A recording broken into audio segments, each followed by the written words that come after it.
If you were to walk into the Metropolitan Museum of Art in New York City a few years ago, you would have walked through the Sackler wing. If you visited the Louvre in Paris, you would have seen the Sackler wing of Oriental antiquities. If you went to Oxford, Harvard, or Tufts, you would have seen their name carved into marble. For decades, the name Sackler was synonymous with philanthropy, science, and high culture. They were American royalty. They were the Medicis of the modern age. But it was all a mask. Behind the marble walls and the charity galas, the Sackler family was running the most ruthless drug operation in human history. They didn't sell on street corners. They didn't use cartels. They used doctors. They used the FDA. And they used a single, tiny pill that they knew, for a fact, was destroying the world. They made $35 billion selling a lie. And when the bodies started piling up, when 500,000 Americans lay dead from overdoses, a number larger than all U.S. military casualties in World War II, the family didn't apologize. They didn't stop. They blamed the dead. This is the story of OxyContin. This is the story of how one family turned the American medical system into a vending machine for heroin. And this is the story of how they almost got away with it. To understand the crime, you have to understand the weapon, pain. For most of human history, doctors were terrified of painkillers. Morphine and opium were effective, but they were dangerous. Doctors knew that if you gave a patient opioids for too long, you created an addict. So for 100 years, these drugs were reserved for the dying. They were for cancer patients in their final days. They were the last resort. But you can't build a billion-dollar empire on the dying. The market is too small. The Sackler family, who owned a mid-sized pharmaceutical company called Purdue Pharma, realized this problem in the 1980s. Their patent on a cancer drug was running out. They needed a new cash cow. They looked at the American population and saw a gold mine. Back pain, knee pain, wisdom tooth removal, minor injuries. If they could convince doctors to prescribe strong opioids for everyday pain, they wouldn't just have thousands of customers. They would have millions. But there was that pesky problem, addiction. Doctors wouldn't prescribe it. They were too ethical. So the Sacklers didn't try to invent a non-addictive drug. That would be too hard. Instead, they decided to invent a new reality. In 1995, Purdue Pharma released OxyContin. It was pure oxycodone, a chemical cousin of heroin, packed into a pill. It was twice as strong as morphine. But Purdue had a gimmick. They claimed the pill had a contin coating, a time-release mechanism. They said it dissolved slowly over 12 hours. This was their entire sales pitch.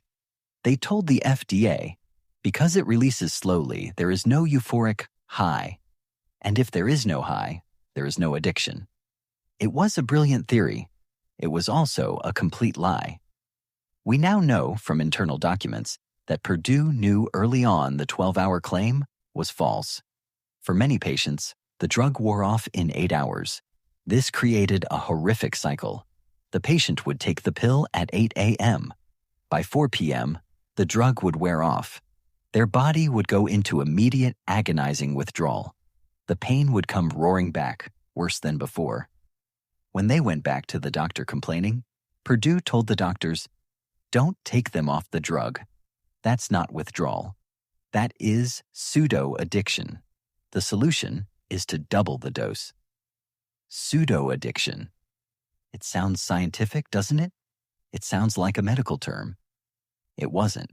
It was a marketing term invented by Purdue Pharma. They told doctors that the signs of addiction, craving more drugs, aggressive behavior, were actually signs that the patient wasn't getting enough drugs. It is the gaslighting of the century. They told doctors to treat addiction with more of the drug that caused it. And to sell this lie, they built an army.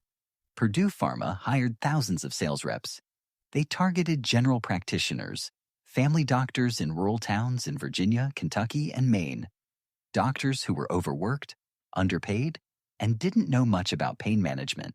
The sales reps swarmed them. They brought gifts. They brought plush toys. They brought fishing hats. They brought free trips to resorts in Florida for pain conferences.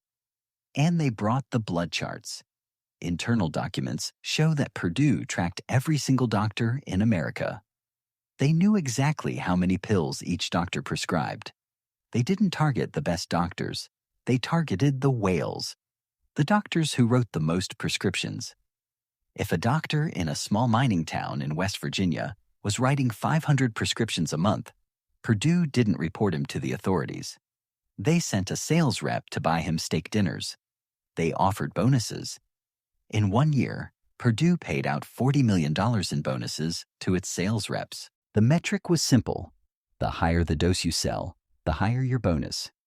A sales rep could make more money selling 1 bottle of 80 milligrams OxyContin than 1,000 bottles of the lower dose. So they pushed the 80s. They pushed the strength. By 2001, OxyContin was generating $1 billion a year. The Sacklers were richer than the Rockefellers. But in the coal mines of Appalachia, people were dying.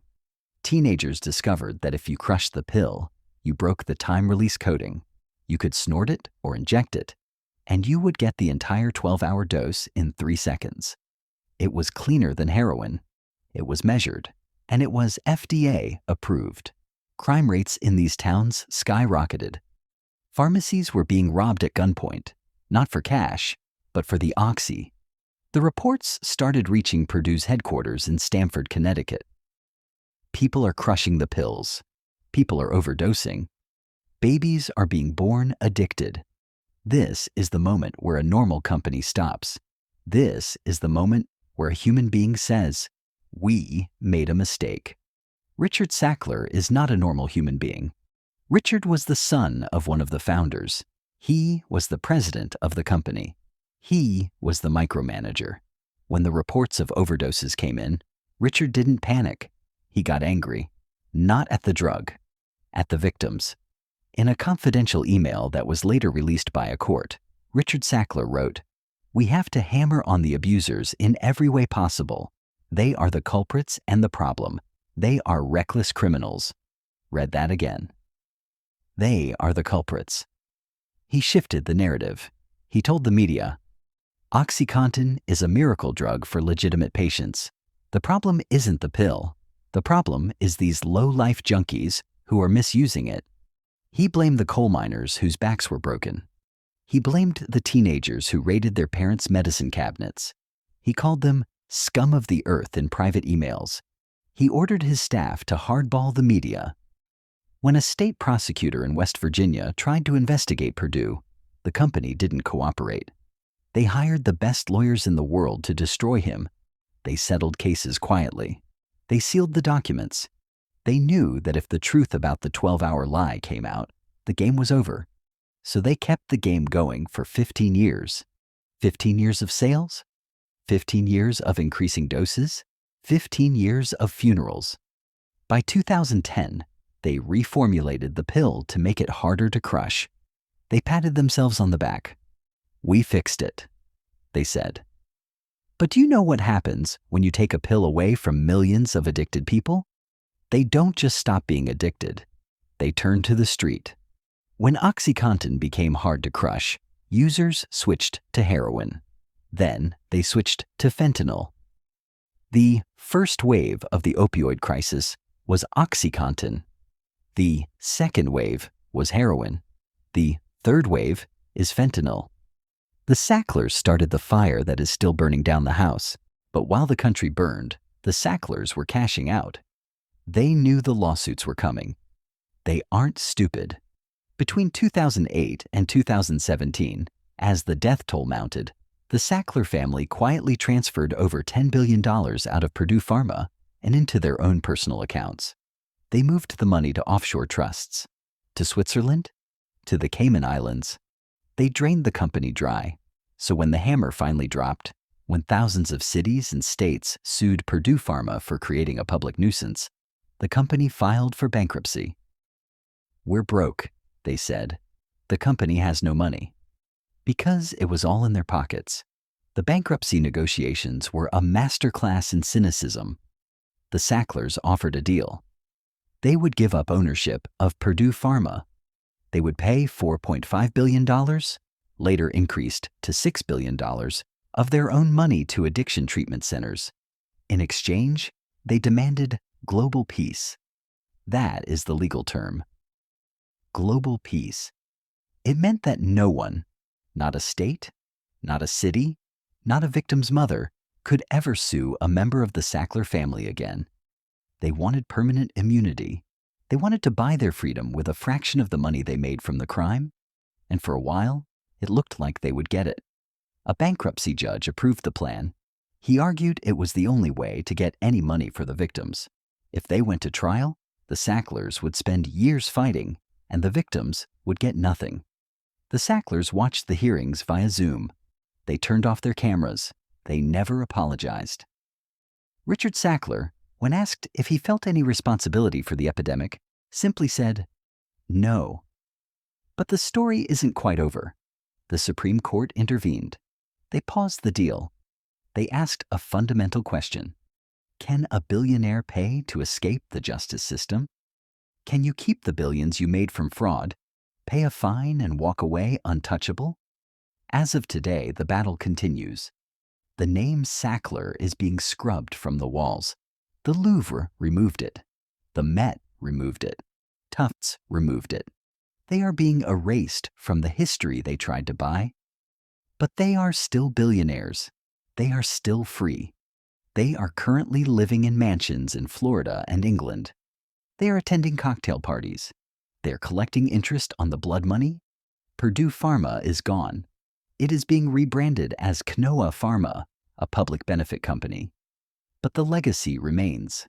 500,000 empty chairs at dinner tables across America. A generation lost to a pill that was marketed like a soft drink. The Sackler story teaches us the darkest lesson of capitalism. If you kill one person, you go to jail for life.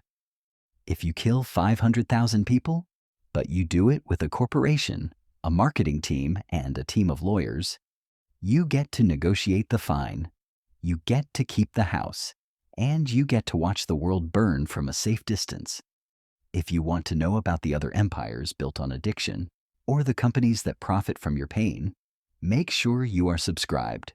We are documenting the fall. Don't take the pill. I'll see you in the next collapse.